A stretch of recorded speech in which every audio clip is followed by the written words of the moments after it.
দুপুরবেলায় খেতে বসে পড়েছি, তোমরাও বসে পড়ো। আমি খাওয়া শুরু করছি। তো কী কী রেসিপি আছে ভিডিওটার সঙ্গে থাকুন। সবার প্রথমে যেটা আছে সেটা হচ্ছে একদম সাদা সিধা তরকারি। এই তরকারি ভালো খাই। ঝিঙে করা হয়েছে প্যাকাল মাছ দিয়ে। অনেকে বলবেন দাদা দুদিন একদিন অন্তর অন্তর প্যাকাল মাছ, আমি এই মাছটা খুব ভালো খাই। আর এই বর্ষার টাইমটাই পাওয়া যায়, সারা বছর তো ঠিক করে পাওয়া যায় না, ওই জন্য খেয়ে নিই। মাছগুলো খুবই স্বাদ এবং ঝিঙের তরকারি খুবই উপকারী।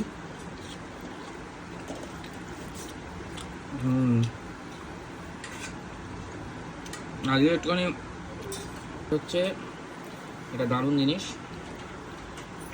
হচ্ছে, আলু দিয়ে রান্না হয়েছে। সকালে ভিডিও দিয়েছি, আপনারা হয়তো দেখেছেন। এটা হচ্ছে সামুদ্রিক রিঠা মাছ, মানে সামুদ্রিক ট্যাংরা মাছ। মশলা দিয়ে আলু দিয়ে করেছে।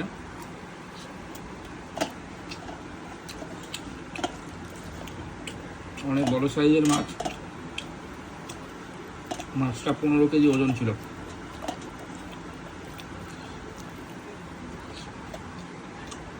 সব শেষে যেটা আছে সেটা হচ্ছে আবার ঘুরে আসলো প্যাকাল মাছ জিরে বাটা। আমার বেশ পছন্দের মাছ প্যাকাল, পাকাল।